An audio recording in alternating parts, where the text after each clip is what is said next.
Hello everyone and welcome back to the channel. This is the place where I mostly talk about games, movies, TV series and anime, usually reviewing them in order to determine whether they are worth the watch or play. As there are literally an overabundance of content present to watch or to play, I'm just trying to be a guide of sorts to help you filter out the content and find the ones which are actually worth your time investment. So, keeping up with the theme of the series, we're gonna check out HellDivers 2. To anybody unaware, this game is a direct sequel to a 2015 game of the same name. But the original HellDivers was a top-down twin-stick shooter, whereas HellDivers 2 has gone full-fledged third-person shooter with run-and-gun mechanics. Still, these aren't the only major changes, as the game is actively trying to move past its humble origins and try to move around the edges of a AAA title zone. So come join me to take a look on this new action-packed third-person shooter and determine whether it is worth buying or not. Join the HellDivers, the galaxy's last line of offense. Well, since the game does not have a direct single-player campaign, I will be providing a quick general narrative of HellDivers franchise in order to make you better understand the setting and how it is represented here. So, the entire theme of the franchise is a satirical take on oversold patriotism and democracy, where you are a citizen of Super Earth in a situation where the entire galaxy faces the threat of these bug-like alien creatures called Temerans, who are basically like space pests spreading across planets. And you as a patriotic citizen has given into the propaganda and joined the army, becoming a Helldiver in the war against these bugs for the supremacy of democracy. Become a legend. Become a Helldiver.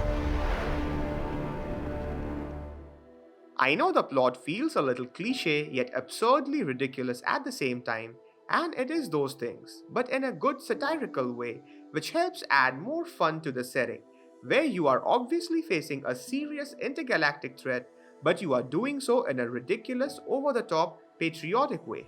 In this time of need, Super Earth once again calls upon her mightiest, bravest, most obedient heroes, the HellDivers.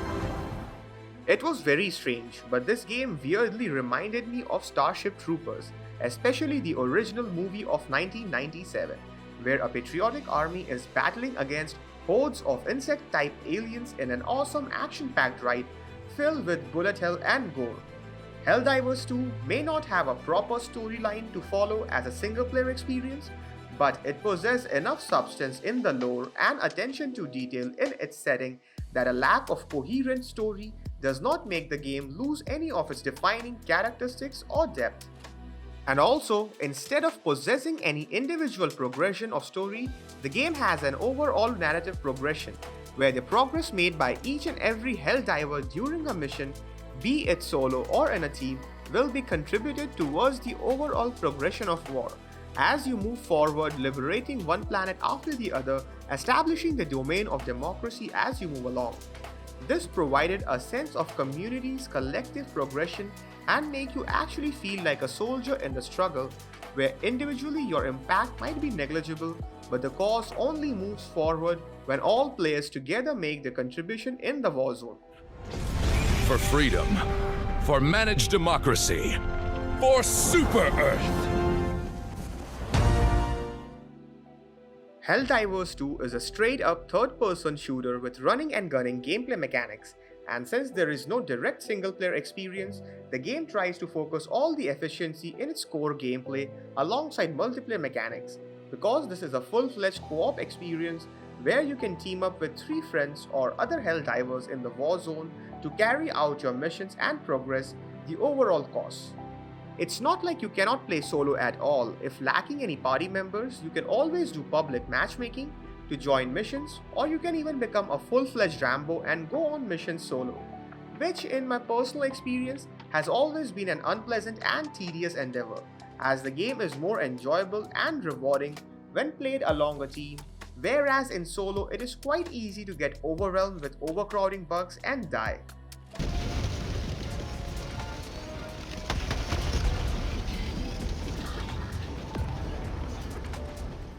to anybody having any doubts or uncertainty about the type of game it is, I would like to be upfront and clear that HellDivers 2 is a live service game, or games as a service if you prefer. Now before you go start judging and being dismissive about the game, just hear me out. I am very well aware about the reputation live service games have, and it's not an enduring one, as the genre have gotten a very bad rep as of late because of titles like Avengers, Redfall and Suicide Squad. But I would also like to point out that not every game in the category are a joyless cash grab, where titles like Fortnite, Genshin Impact, Apex Legends, Dota 2, GTA Online and Destiny 2 are some of the fine examples of games as service done right, and HellDivers 2 is a strong representation of that. This game is a straight up action fest with such a satisfying shooting experience that reminded me of late 2000s to mid 2010s when arcade style run and gun shooters were a big thing, where the core focus of gameplay used to rely on the fun of shooting experience. And since HellDivers 2 is a third person co-op shooter without a definitive storyline to follow, so it relies heavily on that core gameplay mechanics and co-op experience to make the game that much more compelling. And it might be just me, but the entire Helldiver persona gives me a lot of Boba Fett vibe. And I like it cause personally it makes my character feels badass. In this game, you will take part in this war by going on different planetary expeditions, and here the base format of the missions are pretty much the same, where you take on a mission either going alone or alongside a team, diving into a planet, entering a specific region with certain objectives to achieve before extraction. And almost every mission you will be diving into a pretty decent sized map where you will be encouraged to explore the area as it will contain additional objectives and resources that varies from mission to mission, where you will be going through different scenarios depending upon the end goal. As in certain situations, you might have to eradicate bugs or their nests, sometimes you have to combat an AI uprising, and sometimes rescuing civilians, collecting data, those sort of things, all in the effort to liberate the planet and establish democracy. So, as I mentioned before that during every mission you will be diving into a specific region of a planet to carry out your objectives. And here, most of the map areas, enemies, objectives, resources, and secrets are randomly generated, but in a strange way, you and your team will always have a unique experience every time, where even after stacking up hours upon hours, the game manages to feel fresh and exciting even when you are doing similar type of missions. And I believe there are two factors which is causing this. First being the enemy AI. The way these alien bugs or bots behave, interact and spawn in the map will actually make you feel like a soldier combating in an alien infested planet, as these overcrowding bugs or bots always comes in various breeds and sizes, with each one possessing their own unique behavior and deadly attributes. And here, no matter what the mission or the objective is, you will always have that thrilling tension and the feeling of being unsafe, as you may never know when and where the bugs will creep up ganging on you in a very relentless way. As I learned the hard way that you should not get distracted or go AFK during a mission, because even if you stay idle in a safe empty space for a few moments, you will be jumped or cornered. But this feeling of uncertainty and ever-present danger is what makes this game thrilling and exciting every time I dive into a planet.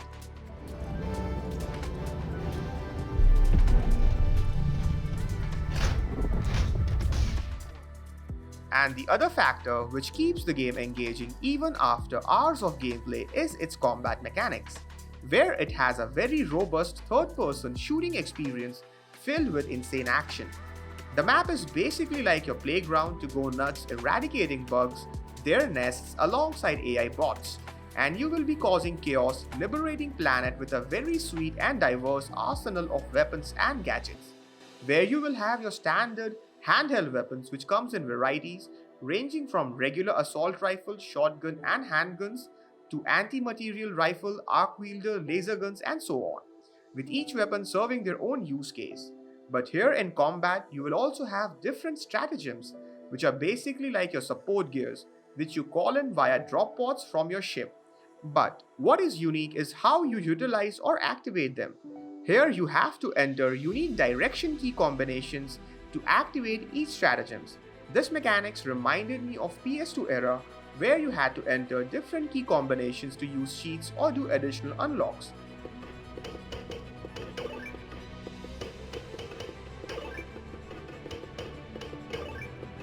This entire process may seem like an unnecessary step at first, but as you play further, it will feel quite natural and adds a layer of thrilling tension in the gameplay, especially when you are overcrowded and have to call for support, where these stratagems can vary from requesting additional weapons or supplies to deploying turrets for crowd control or requesting attack drone or jetpack for assist, and even calling down aerial or orbital strikes to rain down hell from above.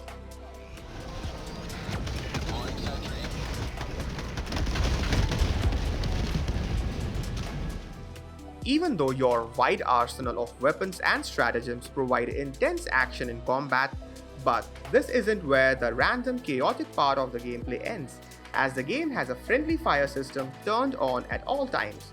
And this is where a lot of unexpected chaos originates when you are playing with other people. Because when the action starts rolling and enemy starts cornering, you guys will automatically turn into Arnold and his team from Predator, going on full offense.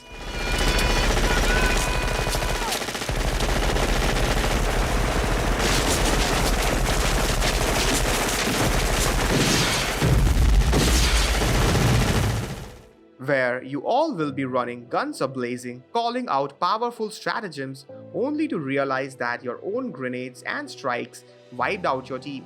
Or you can even accidentally run into the line of fire of a friendly unit and die. This puts the player's teamwork on a trial and adds a lot of different variables to consider or tactics to approach when engaging in combat, as mindless gunning sometimes will only do more harm than good. The game also has a reasonable leveling up and unlock system, which gives you a good sense of progression. So here you will be unlocking new weapons, gears or aesthetical items through Battle Pass system, where upon going on missions and leveling up you will acquire in-game resources to unlock new items, which will really encourage you to explore the maps during missions to gain additional XP or resources. But the discouraging element of the progression system is that it also possesses a premium Battle Pass segment with an online store. This puts a little sour taste in my mouth, as paying for a full price game and still have to deal with premium segments and microtransactions.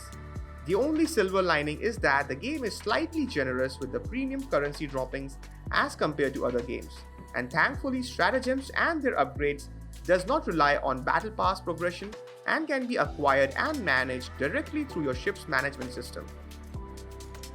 Visually speaking, at initial glance, the game felt dull and monotonous, especially during the intro tutorial phase, but once you start going on missions, diving into planets, the graphics prove to be quite stunning, especially with the fidelity in its wide variety of terrain and environment. The game has a dynamic shadow aesthetics which makes the map and its settings feel quite dense and heavily atmospheric, adding a proper sense of danger and tension in the ambience. The game will also take you through many different scenarios and settings as you go from planet to planet on your mission of liberation, encountering beautiful vistas that feels quite rich and vibrant, because at any given moment I noticed that graphically there was a lot of things going on at the same time, both in foreground and background, adding a new layer of detail where even the dull monochromatic places also felt visually pleasing. The human character models, according to me, could do with a little more depth or detailing, but it is acceptable as enemy modeling and detailing alongside set pieces were done properly to give you that dangerous, intense vibe in an alien planet. Personally speaking, I love the visual aesthetics of the game, from dense foggy terrains to fiery orbital strikes that blow the gory chunks of enemies around. Individually, the visual elements may not be the best, but when it all comes together in unison with its particle and effects quality being what it is, the game just comes to life, making you feel like an actual Helldiver in the battlefield with chaotic action all around you.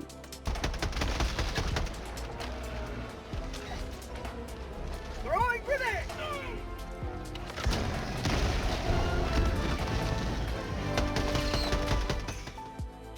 I know I sound way too pleased with the game, and yes, it has been a very pleasant surprise, but the game is certainly not without any faults, which brings us to the shortcomings with HellDivers 2. So the first and foremost, you already know, Premium Battle Pass and Microtransaction Store, where you have to buy premium currency using actual money to unlock store items or premium version of Battle Pass. The only good thing is that the game doesn't force it upon you, and it is very much possible to obtain premium currency with grinding and not spend any money, but still, a non-free-to-play game adding this system is not an easy pill to digest. The other place where a game needs some work and patching is the bugs and crashes. Despite being able to run smoothly most of the time, the game does suffer from certain bugs and glitches. For example, at certain places, the interact icon won't show up or respond, whereas at the start of some missions, the character models doesn't get loaded up quickly and you seem like an invisible man with guns strapped around your body. And finally, server issues and crashes, where even after a couple of patches, the game still has issues with connectivity, sometimes when trying to join another lobby or trying quick play to find matches. And also crashes. Even though after patches, frequent crashes has been resolved, but still on certain occasions during gameplay or loading, the game will crash and put you back on the desktop. I mean, these bugs and crashes are not very frequent, but still on the rare occasion it does happen, especially during an intense mission, it will definitely make you feel bummed out. So these were the shortcomings with the game as of now. But I would also like to add something which is not an issue as of now, but if worked on properly, it will certainly help the longevity of the game. And that is mission variances. I know right now everyone, including myself, are enjoying the game and its action a lot. But I feel like over time, these similar type missions will eventually become tiresome, and to help prolong the life and community of the game, it would be helpful if they added new variations. HellDivers 2. This was a game which I personally wasn't expecting to be this good and engaging. Even after watching gameplay footages and overviews, I was not convinced. But I am very happy to be proven wrong. This is a game which delivers on what was promised, and that is pure, intense, action-packed fun wrapped in a very enjoyable co-op experience. This game without a doubt offers one of the most satisfying and hardcore shooting experience in recent times, where you can simply unload one bullet round after another, firing at enemies to your heart's content.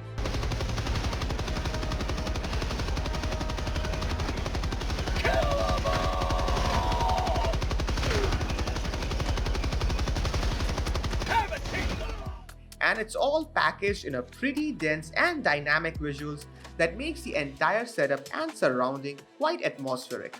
The game does have similar repetitive missions, but it tries to mask it using strong enemy AI that will keep you on your toes, randomly generated setups across a variety of visually dynamic terrains and vistas to encourage exploration, and a wide arsenal of weapons and gadgets in a friendly fire setting that leads to some of the most insane action-packed or often funny moments, which are purely random and chaotic. This definitely helps maintaining the thrill and excitement so that you can keep diving into missions after missions and not get bored. But none of which is so major that it can't be patched or will stop you from having a good time. So ultimately, I will say this: if you can accept the game as a service format of HellDivers 2, then this game is definitely a must-buy, because without a doubt it has some of the best action-packed shooting experience in recent times, which will provide you hours upon hours of quality gameplay time with a hilarious satirical take on the narrative to keep you engaged and come back for more.